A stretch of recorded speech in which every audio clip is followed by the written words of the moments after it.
Hey guys, and welcome back to our channel 1-2-Step. In this tutorial, we're gonna look at how to add games to your wish list in Steam.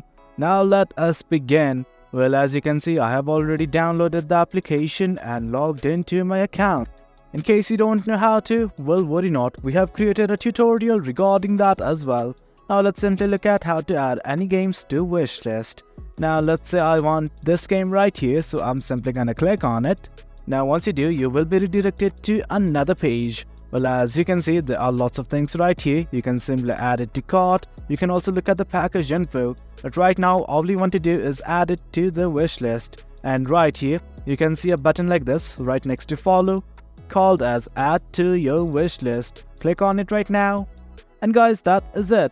That's how we add any item or game in your wish list. That's the gist of it, guys. That's how we add any item to your wish list.